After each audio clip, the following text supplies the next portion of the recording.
tells the liver when to release that sugar. Just one more job, the hormone won't do well if the body doesn't have a strong supply. Plus, when excess sugar is stored as fat, excess fat can damage the liver.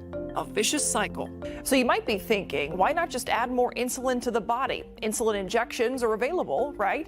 Well, that used to be the main way that type 2 diabetes was treated, but now different medications target different problems. We have some medications that will work, for example, at your pancreas level and tell the pancreas, okay, we need to be more efficient. So we don't need to put out all this insulin, we just need to make the insulin work a little better. We have others that will work at the fatty tissue, for example, or the muscles, and they will tell the fatty tissue and the muscles.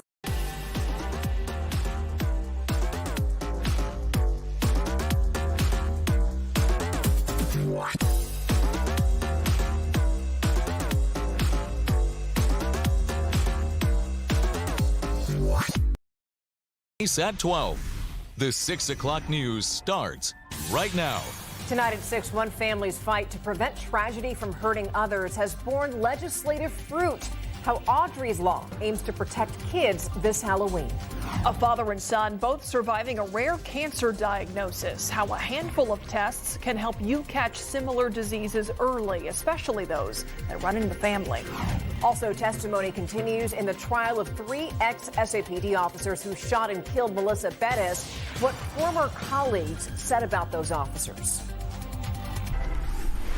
We're now 18 days from Halloween, and usually this is a time when some parents, to keep their kids safe, check the sex offender registry before they make a trick-or-treating plan. And this year, just so you know, there are going to be more names on that list. So Audrie's law went into effect September 1st. It expanded the charges that would require sex offenders to register. Courtney Friedman explains that includes grooming now and charges involving plea deals. It was just a child that liked to help others. 11-year-old Audrie Cunningham's grandparents called her happy and kind. Their hearts broken after Audrey was kidnapped and killed in February of 2024 by a family friend. They did not know that Don Stephen McDougal had previously pleaded down charges of indecency with a child, escaping a requirement to register as a sex offender. A new state law in Audrie's name just went into effect September 1st, closing loopholes like that by adding child grooming to the list of crimes that require registration and by making criminals register regardless of a plea deal. When we talk about child abuse, there are so many levels to this, and I think a lot of people don't realize that. Like, we talk about the word grooming. Grooming goes hand in hand with child sexual abuse because most of the time when a child has been sexually abused, grooming has occurred before that physical act has then taken place. Grooming is when a predator builds a trusting relationship with a child or family, making it easier for future abuse. You can be trying to separate your child to get time alone with them. It can be showing favoritism as well. That can look like gift giving or paying extra attention to a child. Reeves is proud that Texas has passed a law like this, holding criminals accountable for any and all of their abusive behaviors. We're having this conversation now because of this law.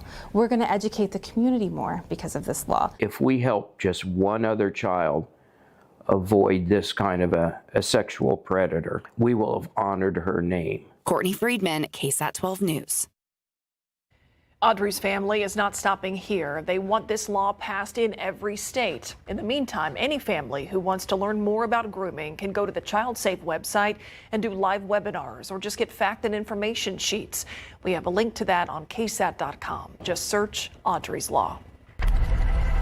Now, gunfire after a driver and a scooter rider got into a disagreement. It happened near Perrin Bidle and Perrin Central. That's on the northeast side. San Antonio police say the two got into an argument after the man on the scooter said that the driver almost hit him. Investigators say the scooter rider then called a family member, and when that person showed up, police say they shot at the car's tires. Nobody was hurt, but SAPD is now looking for video of that incident to give them a better idea as to what led up to it.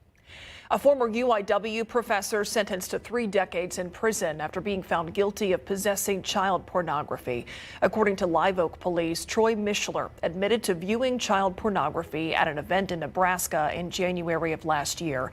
Witnesses then reported him to police, prompting a search warrant at Mishler's home. Investigators say they found more than 500 depictions of child sexual abuse material in his possession. A UIW spokesperson confirmed to KSAT that Mishler was an animation and game design instructor at the university for over 4 years until he was terminated in January of 2024. In addition to a 30-year sentence, Mishler was fined $5,000 and is now required to register as a sex offender. A 16-year-old John Jay High School student has died after being hit by a truck in a crosswalk outside the school nearly a month ago. He had been in the hospital ever since that crash, and he died yesterday morning. That accident happened September 16th. San Antonio police say that the student was walking in a crosswalk on Marbach Road when a Ford F-150 hit him. Northside ISD says that the driver of that truck wasn't affiliated with the school. That driver did stay at the scene to help. So no, that person is not being charged for that crash. In court today, jurors saw video from the night 3 now former San Antonio police officers killed a woman in her apartment. Officers were called out to the apartment of Melissa Perez on June 23, 2023, after reports that she cut the fire alarm. Perez was questioned by first responders about her mental health that night. The police chief later said she was experiencing a mental health crisis. Officers Alfred Flores, Eleazar Alejandro, and Nathaniel Villalobos shot and killed Perez. The question in this trial is whether they violated protocol. The first responding officer that night, Jesus Rojas, took the stand today and answered questions about his encounter with Perez. Was she physically aggressive to you at any point? No, sir. Was there any mental health unit officers or personnel that you could have dispatched for that call? No. Sorry? No, sir. It would be a little over 2 hours after Officer Rojas first encountered Perez that she was shot and killed. All 3 former officers on trial face up to life in prison if found guilty. Testimony will resume tomorrow afternoon around 12:30. All right, time now is 6:04, and you see it right there, 88 degrees out there right now, and it just looks like a clear day. Not bad, Adam. Yeah, that's what it is. And unfortunately, the rainfall, it just skirted our area. Parts of West Texas, up closer to the Panhandle, even today, getting in on some of the tropical moisture that came in from the Pacific. What you see here from today and really just over this is the past 6 hours, but we had more activity prior to then. The remnants of what was Tropical Storm Raymond in the eastern Pacific, and actually still dumping some rain in parts of the desert Southwest, Arizona and New Mexico. These areas are all drought stricken. They could use the rain as well. I was looking up accumulations from all that tropical moisture we were talking about last week that was going to arrive over the weekend. Parts of Arizona picked up over 6-7 inches of rain since last Thursday. Upper level high in place. We'll talk about this and also where the rain is going to be and the chatter of a cold front. My thoughts in just a bit. All right, Adam, thank you. Let's take a look at traffic out there right now. I'm going to take you to a couple of different views from TransGuide cameras along our different highways. Good news to report, no major tie-ups out there. Traffic in a lot of different directions, moving smoothly. 20 living hostages and the bodies of 4 more returned home to Israel today as part of a long-awaited ceasefire agreement between Israel and Hamas. Almost 2,000 Palestinian prisoners were also released under those terms of the ceasefire, which the Trump administration brokered.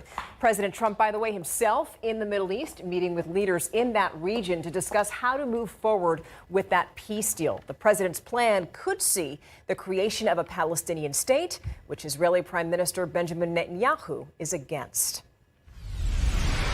Meantime, the federal government remains shut down tonight. The Senate won't be voting on a funding bill until tomorrow night, and hopes are not high that it will pass.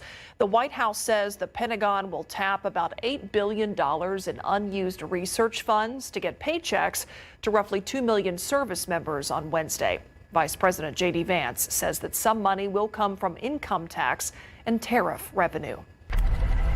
Now this week, you can apply to a public college or university in Texas without having to pay an application fee. And that's thanks to a new state law. October 13th through the 19th is Free College Application Week. Students have to apply online through applytexas.org. And in doing so, they can save anywhere from $50 to $90 on each school application. Good luck to you. You know, San Antonio is the 7th largest city in the U.S., and yet many people who live here struggle to make ends meet. A sad reality. Now you can enter the Buckner Family Hope Center, enters the chat right now, because it opened today over on the west side, and it aims to help local families.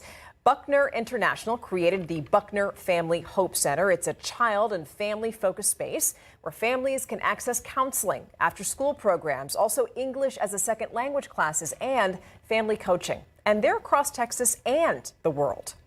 What we want with this center is we want it to be a community center where people can come over here and get help, take classes, and just feel as if this is their center. If you and your family need help and want to reach the folks at the Hope Center, they are located at 1711 Columbia Square. That's off Loop 410 and Marbach Road on the west side.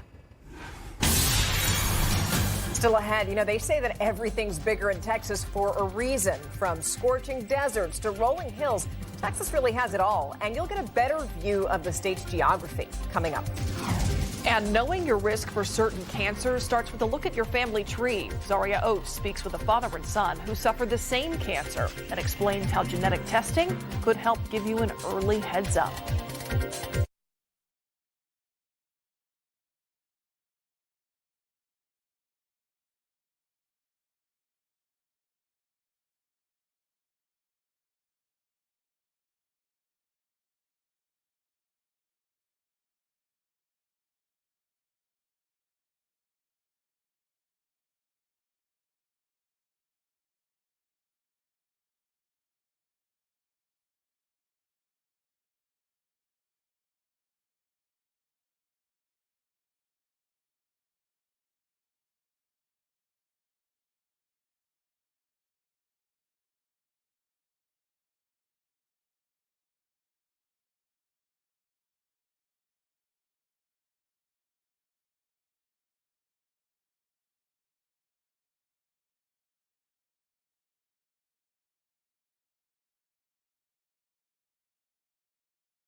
Why can't the Spurs pay for a new arena all by themselves? Why do you need public dollars to do that? They're big questions before a big vote that's just weeks away. Funding for a new Spurs arena is on the ballot. A lot of voters are concerned when they look at this large amount of money coming from the city and the county. It's a project with excitement, debate, and implications for downtown San Antonio and beyond. If the Spurs don't get a new arena downtown, do they leave San Antonio? There's nothing about what's going on in San Antonio that is unique. On Tuesday, KSAT breaks down what's before voters in Propositions A and B, who would pay for a new Spurs arena, and what's happened in other cities when pro teams want new homes. It's Tuesday at 6:30 p.m. After a month in the hospital, the John Jay student who was hit trying to cross the street has died. Coming up tonight in the Night Beat, our exclusive interview with his parents, their memories, and their asks to the community tonight. Knowing your family history can be incredibly important, not just for knowing where you came from, but also what health concerns you should be looking out for. Zaria Ode shares just how important genetic testing is if cancer runs in your family.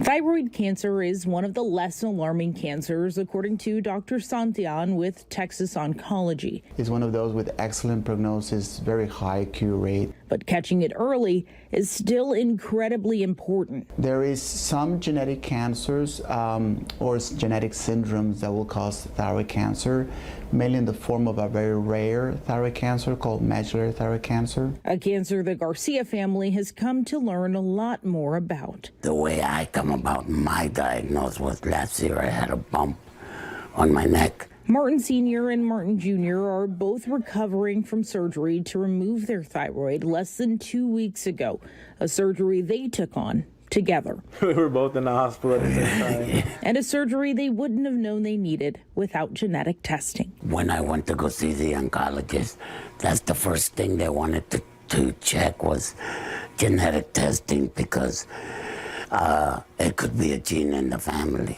So I went over to Texas Oncology to talk to a surgeon and to talk to a geneticist about just how important this testing is. It's just a blood draw. So the logistic part of genetic testing, easy. Here, a blood draw, just right in the lab. This is genetic counselor Mokhtari Myers with Texas Oncology. We're looking for changes or mutations that an individual was born with. And having one of these mutations can significantly increase the risk for someone to develop cancer. But the results said, this gene is in your family. You need to have your children tested. So he did. Positive for the gene mutation. And then their grandkids, who are over 18, got tested too. Many of them tested positive for the gene that tends to cause this type of cancer. We have a pretty big family, so every person that tests positive, all their kids will have to be tested. Thankfully, the surgery has been overall pretty successful for their family, given how early everyone else got tested after Martin Sr. was diagnosed. And all of their surgeries have been done by the same doctor. Very good. And Dr. Santian has been a blessing with how good he's been with us. And I think he knows our family very well at this point. So we're looking for nodules on the... Mokhtari Myers mentioned they see a lot of patients who are adopted or don't know their family history, so this isn't a requirement, but it is helpful. The evolution of genetic testing now over the last years, it's more accessible to the patients and to the general population. Zaria Oates, KSAT 12 News. So grateful for modern advances and stuff like that. It's wonderful. Okay, now we're taking a live look outside. 88 degrees. Sky looks super pretty. And I know it has nothing to do with this, but there's been talk of a cold front, Adam, but I'm guessing we shouldn't get too excited when we hear those two words together. Don't get your hopes up just yet. I mean, a lot can change between now and then, of course, but unfortunately, it looks like a potential weekend cool front is just a little wind shift line that may reset our humidity, and that's about it. But again, it's trying to measure and predict a cold front that hasn't even developed yet. So there's a lot of time between now and then. Check back for updates. But I do want to point out there is a cool front to the north of us now. Notice it's 72 in Lubbock, near 70 in Amarillo, 59 in Garden City, Kansas, so western Kansas there. Some cooler temperatures, just that air is not pushing any farther south. It's actually that front's going to push northward as a warm front and pull some warmer air northward in the areas that have recently been cooled off. But notice up in Canada, cool temperatures at this hour. We're in the 30s and 40s, so there's cooler air out there. But that batch of cool air is going to head into New England and the mid-Atlantic. And then the next front, which would be the one that could drop into Texas by this upcoming weekend, will have some cooler air, but I'm thinking as of now, the real noticeable temperature drop is going to be too far away from us and off to the north. The core of the cold air, the cooler air, just won't quite make it here. So mainly just a drop in humidity and reset of humidity, and that's about it. Notice our temperature trend for afternoon highs. 90 again tomorrow and Wednesday, near 90 Thursday, Friday, possibly even lower 90s on Saturday. And should that cool front arrive, it would be at some point Saturday into early Sunday, and still Sunday at 90 degrees. And right now, I don't think mornings are going to change very much. Of course, again, check back for updates because a lot can change between now and then. Upper level high overhead right now, the big blue H, that's deflecting all the rain up and around us. And there are disturbances out there over the western U.S. that are going to pull moisture and rain-making energy eastward. But notice they just miss most of Texas, because despite one upper high breaking down, another one takes its place. So that rainfall potential all up and around us, but not over us, unfortunately. We're still looking high and dry. 90, that was our high temperature today. The average 83. And I don't think we're anywhere in sight within the next 7 to 10 days of getting that high temperature back down near average. Right now we're at 88, but the key is a dew point of 53. Feels great outside because of the lack of mugginess. 81 at 8 o'clock, by 10 o'clock, 78. So another beautiful evening with the lack of humidity. This is the best time of day as that sun gets really low, and then shortly after setting, it's just beautiful outside and comfortable. Tomorrow morning, we start the day at 65 in San Antonio, Kerrville 62, Pleasanton 64. So most of us low to mid 60s at sunrise.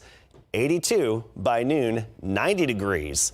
The high temperature, the east-southeasterly wind at 5 to 10. 90 degrees, give or take a few, all across the board. Then it's really just copy and paste conditions for the next several days. If we're lucky, we could see a 10% chance of showers Saturday and Sunday. This is actually a picture of one of the SpaceX launches back in April, and SpaceX is about to launch within the next few minutes. If you see something unique in the eastern sky, it could be their rocket that's taking off. Send some pics if you see anything. Yeah, for sure. All right. Thank you, Adam.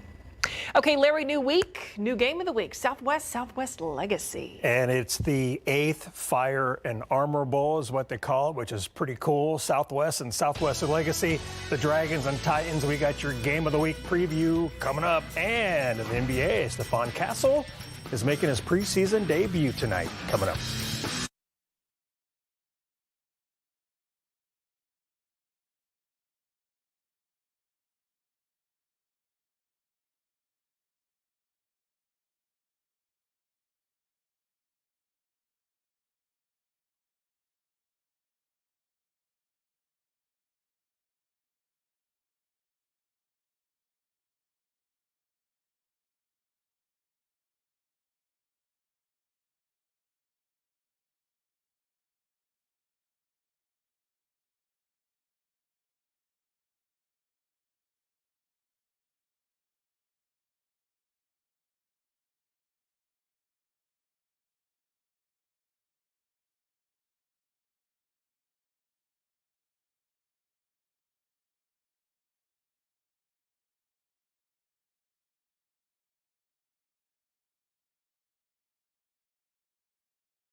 Dragons and Titans will collide in our game of the week when the Southwest Dragons play at the Southwest Legacy Titans Friday night at 7:30. And let's start with the home side Titans. They are 6-1 overall this season and 4-1 in District 14 5A1. Offensively, they have scored 206 points this season, second best in district and 4 points behind the Dragons. The Titans only lost this season with 34-15 to Laredo Nixon 2 games ago. Now the Titans are locked in and ready to face the Dragons at the Fire and Armor Bowl. Us going against Southwest, in my personal opinion, I think it's the best game that we're gonna have. The best game we're probably gonna play against. So we're ready. We're working on it right now. We're trying to fix all our mistakes. We're getting ready for this battle. In my eyes, everybody's a good team. We're gonna take nobody lightly. They're a good team. They're very coached well. We're very coached well, so it's gonna be a mano. It's a big thing. We're going out there with something to prove. We're not the most liked out here in Vaughn Army. But, it's a chance for us to go out there and show everybody, our talent, everything like that.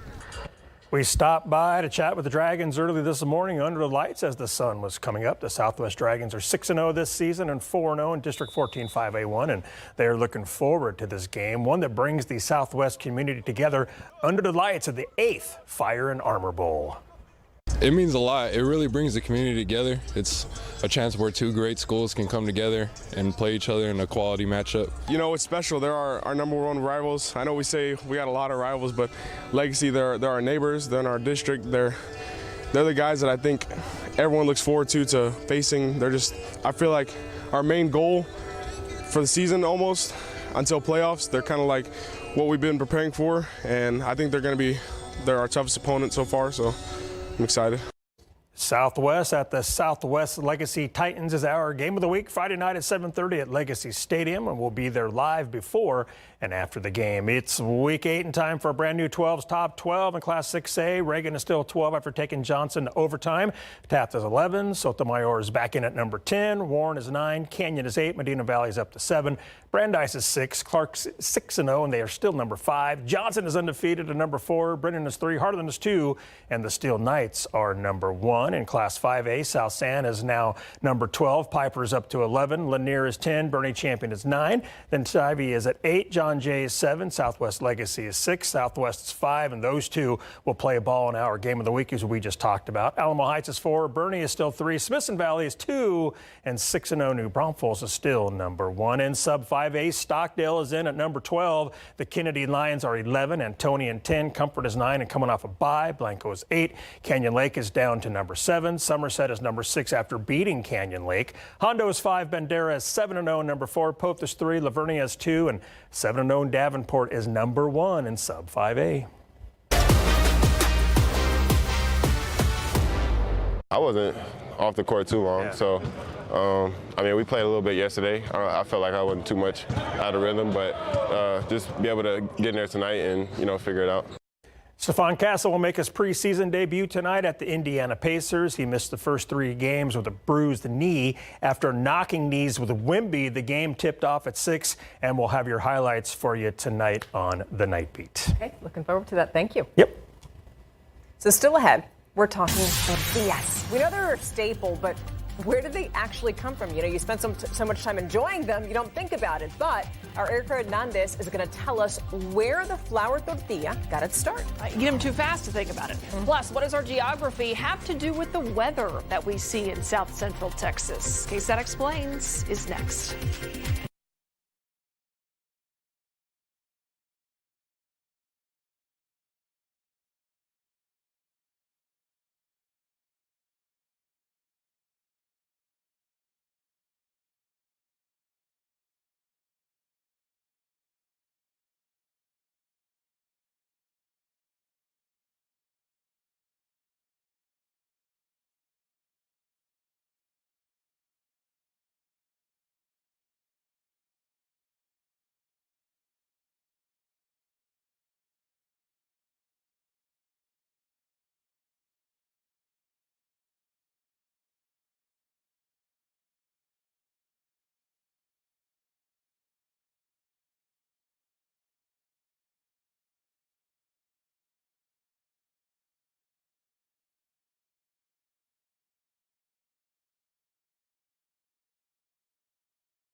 In a state as big as Texas, you can bet there's a lot of diverse terrain. And you see it whenever you look on a map.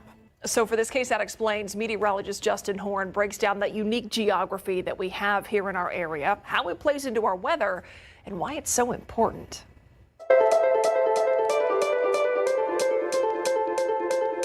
Can you tell me what this is? What is that a shape of? I'll give you a hint. It's a county. Is it Bexar County? It is Bexar County. Is it a state or are we looking at a county? It's a county. Yeah, see. It makes it more difficult, right? It does make it more difficult. Can you tell me where Bexar County is? Oh, okay. Because the San Antonio is like, yeah, it's over here-ish. Okay. Okay. Here? Very close. Could you show me where the Edwards Plateau is? Edwards Plateau. I believe the Edwards Plateau is right up in here. Or no. I'm sorry. So Kerrville area, correct? That's right. You nailed it. Yeah, you got it. Second try. That's perfect. All right. Can you show me where Frio County is on this map? No, I cannot. Can you show me on this map where Frio County is? So if I were to ask you where the Texas Hill Country is, could you show me here on the map? Let's see, like over here. Yeah. That's where our. Yeah, that's right. So not everyone knows geography as well as us meteorologists do, and that's okay. We're kind of weird like that. True story, when I was a kid, I read the entire atlas and once memorized every country and its capital. But for those of you who don't have that much time on your hands, we thought we'd touch on some of the more important geographical and geological features that South Texas has to offer. And the feature we thought we'd start with is the most important of all, the Balcones Escarpment. The escarpment, or at least the edge of the escarpment, which I'm standing on now here at Government Canyon State Natural Area, is part of a fault zone that runs through northwestern Bexar County. It more or less splits our viewing area in half. To the north, we have the higher elevation in the hill country. To the south, we have the coastal plains. And this feature really explains a lot about why South Texas is the way it is. So this is a major uplift that happened about 25 to 24 million years ago, where we actually had a big chunk of central Texas lifted up about 1,500 feet. The boundary of the escarpment is U-shaped, featuring porous limestone formed by an ancient ocean. It's a boundary that helped create the aquifer and subsequently prolific springs. Without the springs, you would not have San Antonio. See, I told you the escarpment was important. The sudden rise in elevation around 1,500 feet in Bexar County alone also makes a difference when it comes to weather. We'll discuss that in a bit. But it's also why the hill country exists. Speaking of, what is the hill country? And how is it different from the Edwards Plateau that you hear us mention so often in weather? The hill country is just part of the Edwards Plateau. It's sort of the eastern edge of that plateau. And it really encompasses that edge plus the Balcones Escarpment coming down into San Antonio. Which brings us to I-35. It's a major, important interstate. Notice how it seems to line up with the edge of the Balcones Escarpment. The I-35 corridor is actually just on the eastern side of the Edwards Plateau. So instead of building up and over the plateau, they just went around it. That, and going back to the importance of those springs along the escarpment, major cities formed right along its edge, where the water was, and the interstate connects them. And since I-35 serves as a visual boundary of the edge of the escarpment, we often use it in weather to feature our different climate zones. You'll hear us say things like, those east of I-35 have the best chances for storms. Along those same lines, Highway 90, which runs west to east, is useful too. This geography puts us at a unique crossroads. San Antonio is at the point of three different major ecoregions. The South Texas thornbrush, which basically starts in San Antonio and goes south to the valley. That's more or less an extension of the Chihuahuan Desert, which creeps in from the west. Think hot and dry. And then we have the hill country, which goes from west of town towards Kerrville, Sonora. It's the elevated portion of our viewing area we mentioned earlier. And then we have the plains, the central prairie. That's the flatter part of South Central Texas, closest to the coast. It features higher humidity, more rain, and more vegetation. So you drive any direction and you've got a different scene. So with all that in mind, let's do some myth busting, fact or fiction, when it comes to geography and what it means for our weather. Yes, clouds do bank up against the escarpment, occasionally making it cloudy in San Antonio, but sunny in the hill country. It can also sometimes help to develop showers. No, there's not a dome over San Antonio. Any sort of heat island effect has no bearing on storms moving through or avoiding the city, despite recent claims. Yes, those east of I-35 often have better chances of rain because they're closer to the Gulf of Mexico and therefore have better, deeper moisture. No, valleys and terrain have little to no impact on tornadoes. They develop and move as they please. Yes, the Serranías del Burro Mountains west of Del Rio in Mexico do have an effect on our weather, mostly when it comes to helping give lift to big storms in the summer that cross into Texas. No, there's no one favorite area in San Antonio that gets hail over the other. However, yes, geography does play a role in winter weather, with northern Bexar County, especially north of 1604, having a much better shot at seeing wintry weather than those in southern Bexar County. And this is why being a meteorologist in South Texas is so fun. Lastly, let's talk about counties. These boundaries are more political than they are geographical, but useful when we're describing where a thunderstorm is located. It's always a good idea to know where your county is located on a map. We use them a lot in weather, especially when it comes to warnings. And that's South Texas geography in a nutshell. And it's why reading an atlas isn't quite as boring as you might think. For KSAT Explains, I'm meteorologist Justin Horn.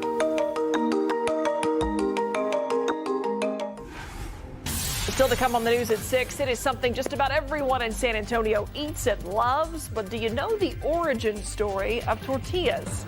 Erica Hernandez tells us up next.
Something that so many of us love and enjoy here in San Antonio, and that is a nice, warm, fresh flour tortilla. And it's really a delicious part of our culture, too. The question is whether you know its history. Erica Hernandez visited a local expert to find out more about the flour tortilla and its importance to the culinary industry. One of my fondest memories growing up was visiting my grandmother. I would grab one of her warm and fresh tortillas and roll it up with butter as a snack. That's my story with tortillas, but what is the story of the tortilla? I went to Dr. Ellen Riojas Clark, Professor Emerita of Bicultural Bilingual Studies at UTSA, to find out. When the Spaniards come into the Americas and they brought wheat, some people say it's a lot of Jewish influence, Moorish influence, because of the fact that the Jewish couldn't eat corn. But flour, wheat, was something we could use.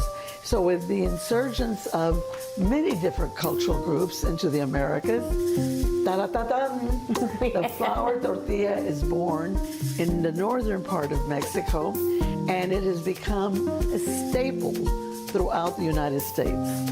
Today, Tortillas are big business, generating more than $6.5 billion in annual revenue nationwide.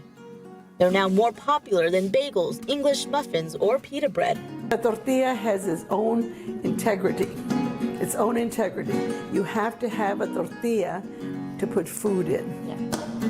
Because otherwise you can't pick it up and go. For Ellen, making tortillas is an act of love, one passed down through generations. What other food in the United States is made with such cariño?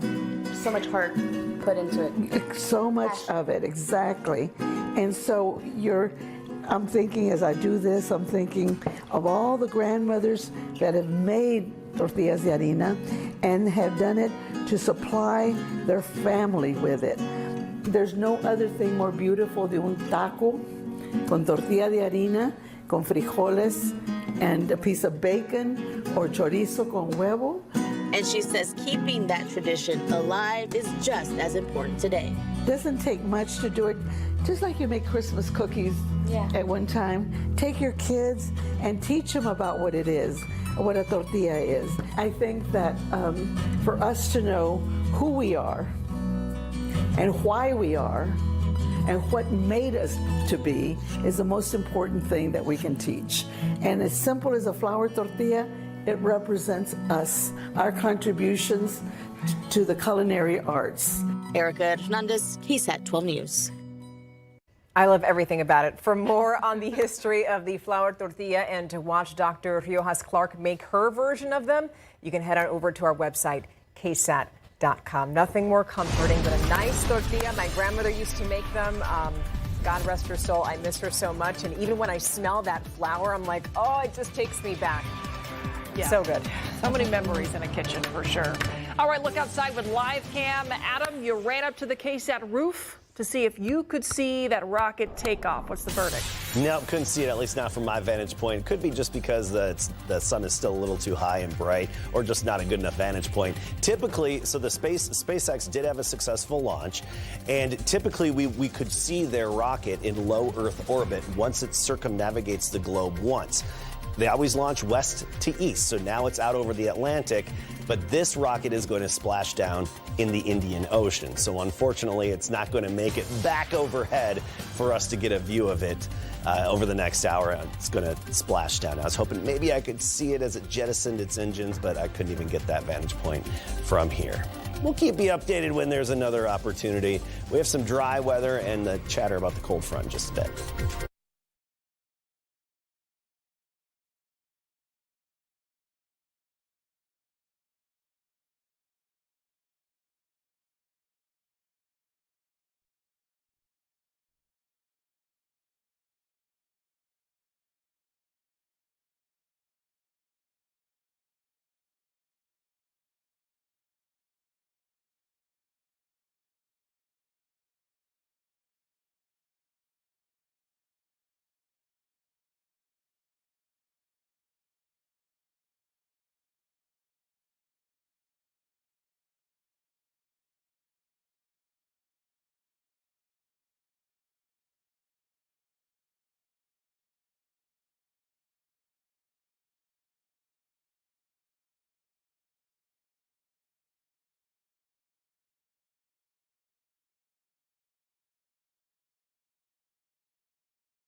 All right, we've had some more fall-like mornings for us around here, but we're still waiting on that real cold front to happen. Fall-like. I mean, we're keeping our fingers Yeah. crossed for it, but Adam, I mean, tell us the disappointing news. Yeah, fall-like, but not quite fall mornings. Fall adjacent. Yeah, fall adjacent. So this week, the pleasant mornings, though, right? They're pleasant, low humidity, mid-60s, but then warm afternoons, especially if you're out in the sun, it's downright hot. If you find shade, feels just fine. It's warm, but the low humidity makes it pretty tolerable and dry. Unfortunately, we're going to stay dry. Cold front, don't get your hopes up. And whenever these longer range cold fronts are within view, those potential fronts, you got to be very skeptical of them this time of year, especially in the pattern that we've been in. Elsewhere across the nation, some snow in the northern Rockies up in Montana, some flooding in the desert Southwest, a nor'easter in the East Coast. There is action out there. It's just not over us. Being deflected all around us. Morning low temperatures, mid-60s for the most part. That's it. If we could squeeze out some cooler air from that front by Saturday, Sunday, it would maybe drop our morning temperature a little bit more. But right now we have that at 64 next Monday. So no big changes as of yet. There's actually a cold front off to the north now. Check out San Angelo, 86, Abilene, 86. Lubbock at 71, Amarillo at 68. And then you go up into Canada, the real source region of our cold air. And, well, as you get into winter, actually, some of the coldest air comes from Russia up and over the North Pole, then streams down through Canada and into our neck of the woods. Of course, that air modifies on its way here. Notice the temperatures in the 30s there. So there's the cooler air. That's just going to slide into New England, parts of the mid-Atlantic. The next cool front, which is the one that we're watching for the weekend, will probably give us a little bit of a wind shift Saturday into Sunday and even drop the humidity a little bit more at that point. But right now, it looks like the core of the cool air is going to be too far away for us to really notice its impacts or for it to have any real impact on us. So you look at the afternoon high temperature trend right near 90 going forward.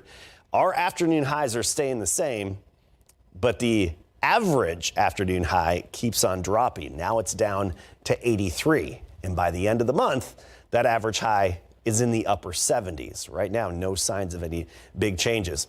Upper level high still parked overhead. The big blue H, the dry high, that was the case over last week and through the weekend. That funneled the moisture, the Pacific tropical moisture, into the desert Southwest. Heavy rain, parts of Arizona and New Mexico, and even widespread flooding, flash flooding in parts of Arizona from the heavy rain. Upwards of 7 inches in some rain gauges that I saw since late last week in parts of Arizona, especially the higher elevations there. But even Phoenix at the airport had over 5 inches of rainfall in that time span. And keep in mind, that is the desert there. So that's a big deluge in a short amount of time. Notice the disturbances skirt up and around us. And so you'll see rain and at least the potential of it just about everywhere except for right here in our neck of the woods, and actually most of Texas looking dry. However, I do want to point out that they need the rain too. All the Four Corners states, Utah, Arizona, New Mexico, Western Colorado especially, it needs that rainfall. So at least it's going to folks that could use it, right? It's not like the rain that falls over the open Gulf, over the ocean. That always frustrates me. You got heavy rain out there. It's not where we need it. We need it right here, clearly, with our drought situation. But we're going to be dry. Speaking of dry, air is dry. Dew points in the 50s. We're going to stay there. Notice this little drop. That's the computer model indicating that little wind shift from the weak cool front, probably just dropping the humidity even more by the latter half of the weekend. Right now we're at 88, 78 by 10 o'clock. Beautiful evening. This is the best time of day in these types of weather patterns. 65 in the morning, 82 at noon, then right near 90 for the high temperature. That's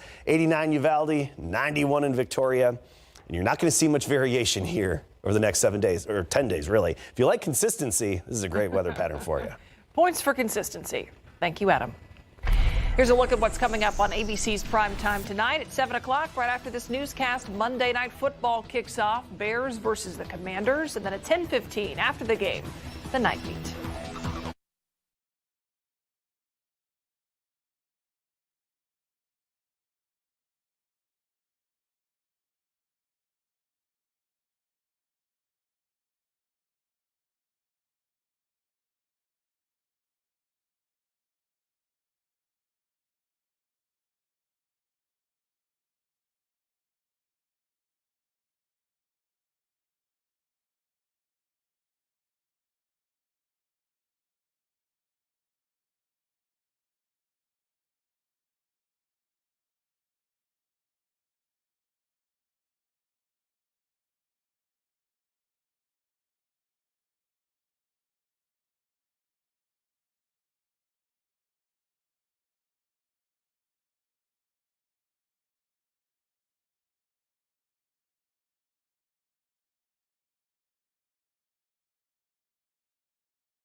Welcome back, my friends. The king is back in his castle. Stefan Castle back in the house tonight. He is really making his debut tonight with the preseason after he nursed an injury, and we're glad that he's doing well. Yeah, Larry's here to tell us all about it, ahead of KSAT Sports Now. Hey, Larry. Hello. So, yeah, Stefan Castle, he missed the Spurs' first 3 preseason games because he knocked knees with Wimby during practice, so it was bruised. So the Spurs held him out just to be safe. He is making his preseason debut. Right now, the Spurs are currently playing at the Indiana Pacers. We will have more on that game tonight at 10 o'clock on the Night Beat. Plus, Rico Dowdle, the former Dallas Cowboys running back, warned his former team, telling them they better buckle up, and whether they did or not, Dowdle dropped a lot of yardage on his former squad to help the Panthers defeat the Dallas Cowboys. We're also talking the best of BGC from last week.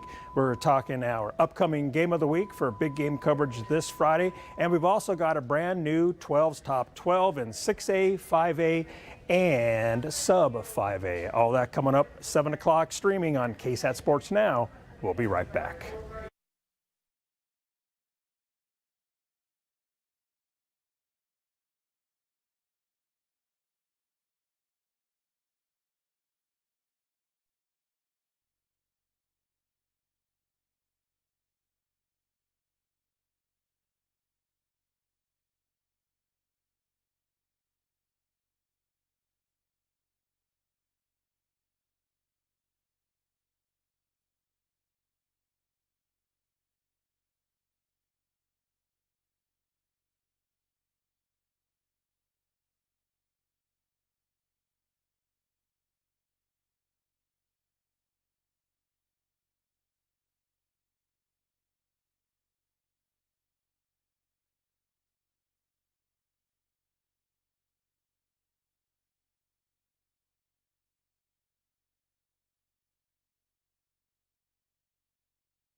You can still help out the Texas Hill Country. October 18th, this Saturday, is the Hope for Hunt benefit concert at Pure Country Barbecue and Grill in Bernie. That concert runs from 3 to 10 p.m. Tickets are $80, and kids 12 and under get in for free. And headliners include Thompson Square, the J.R. Herrera Band, and more. For more details and tickets, head on over to KSAT.com and search Hope for Hunt. Adam. All right, so today we made it up to 90, but notice that average is 83. And even the mornings, although they're pleasant, 66 earlier today, 62 is the average now, and we're not going to be anywhere near there anytime soon. It's more of the same. day after day. All right, thanks, Adam. And thank you for watching the news at 6. We'll see you on the 19th. Good night.